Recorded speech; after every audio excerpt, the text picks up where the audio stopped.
nk'uko musanzwe mubizi, leta y'u Burundi bicishije ku bushikiranganji bujejwe uburimyi, ubworozi n'ibidukikije ntaco idakora kugira na ntaryo iteza imbere igisata c'ubworozi. Iruhande yo gutanga ibitungwa ibicishije mu runani rw'abasangiye urugendo mu iterambere, ritaho n'ibijanye no kubungabunga amagara y'ibitungwa yaba bikuru canke bito bito. Ivyo vyibonekeza mw'ituzwa ry'ingwara zitandukanye z'ivyaduka. Aha twovuga cane ya ngwara y'akaranda k'impene n'intama yatwinjirana mu kwezi kwa Kigarama umwaka w'ibihumbi 2017 igasiga aborozi b'impene n'intama bipfumbereje.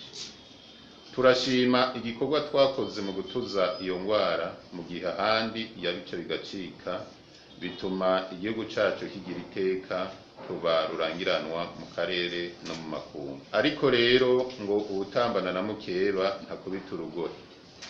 Naho twatujije ingwara y'akaranda k'impene n'intama, hari ikindi kiza ca muryamo, ingwara ifata ingurube yateye kuva mu ntango z'uku kwezi kwa Myandagaro umwaka wa 2020 ku mutumba wa Magara ya kabiri na Mugendo, komine Bugarama, intara ya Rumonge. No mu ntara ya Muyinga na Rutana naho nyene muri ino misi haravugwa iyo ngwara, naho ibipimo bitarahera ngo tumenye ko neza ariyo. Abakozi bapima ibijanye n'ingwara z'ibitungwa twarabarungitse ku rubuga.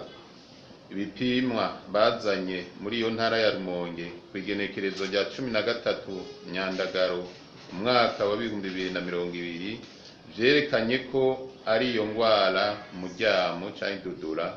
Hakaba hamaze gupfa ingurube 11 na zitanu zikaba zikigwaye. Ubu tuvuga mwisaha abakozi bakora mu bijanye n'amagara y'ibitungwa bo mu bushikiranganji bw'uburimyi, ubworozi n'ibidukikije bari ku kivi kugira basukure impongore babicishije mu gupompa imiti yica iyo migera.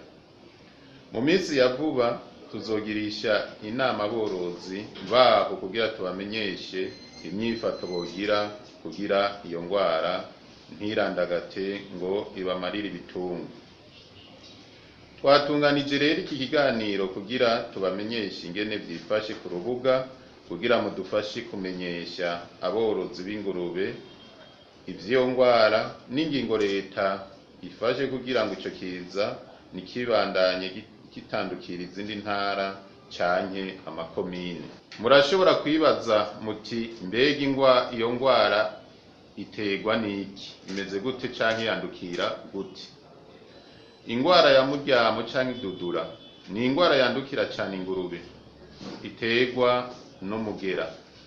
Nta muti, nta rucanco ifise. Igitungwa kiyigwaye ibimenyetso vyibonekeza ku minsi 5 canke 15.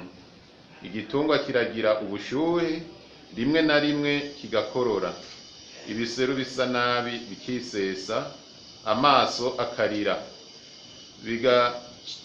bigacibwamwo canke bikadahwa, kikaryama ubutakivyuka, ari naho havuye izina ryama canke dudura. Ingurube zidafise ibara ryirabura usanga ku maguru no kunda hari amabara atukura. Ibitungwa bimaze kugira ivyo bimenyetso bipfaheze imisi 3 canke 5 canke bigapfa ata kimenyetso na kimwe kibonekeje bivanye n'ubwoko bw'iyo ngwara. Mu bisanzwe ingurube zose zafashwe n'iyo ngwara zirapfa. Mu kwandukira ingurube iyandukiza iyindi biri kumwe canke mu kurya imfungurwa zagiye ko uyo mugera, ano kuvuga ubwatsi canke ibisigarira vy'imfungurwa abantu bafunguye, canke zikandura bivuye ku vyo zaririyemwo canke zanwereyemwo vyanduye. Birashobora no gukwiragizwa n'abantu bava mu ruhongore rwanduye baja mu rundi rutanduye. Kugira dukurikirane neza ivy'iyo ngwara dute ko dukinge ntibandanye kwiragira ingingo zabaye zirafatwa nizi.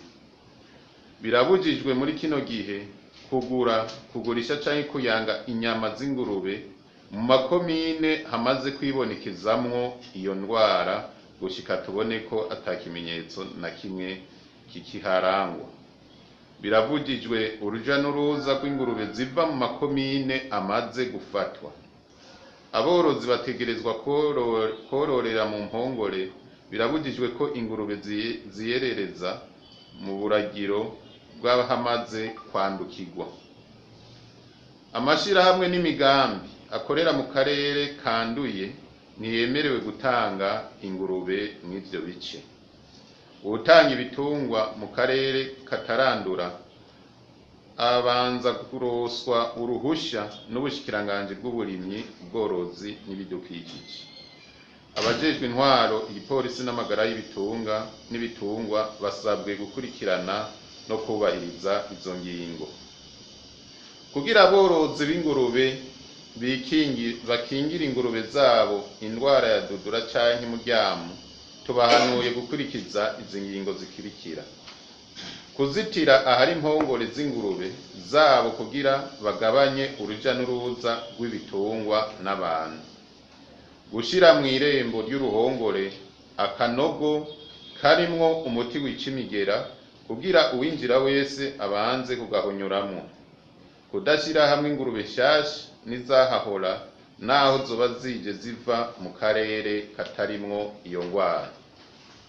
Kwirinda kugaburira ingurube ibisigazwa vy'indya cane cane iziva aho bafungurira abantu benshi, bikenewe naho vyoshushwa imbere yuko babigaburira ingurube kugira imigera ibanze ipfe.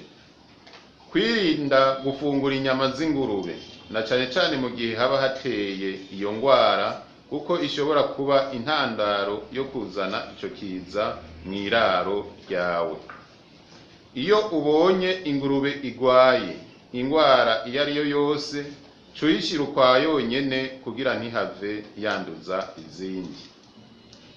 Aborozi bose bategerezwa kumenyesha abajejwe amagara y'ibitungwa ahari ingurube hose igwaye canke biketse, bongere birinde uruja n'uruza rw'ingurube yaba mu mihana canke mu buragiro.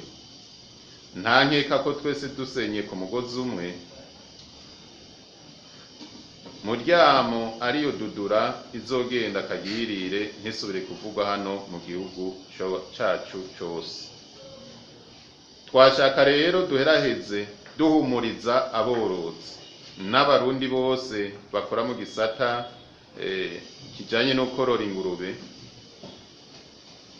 ko abazitungiye aho iyo ndwara itaribonekeza ko izi ngingo zifashwe zitabaraba, ariko nta kibuza ko boguma barikanuye kuko uwutambana na mukeba ntakubita urugohe.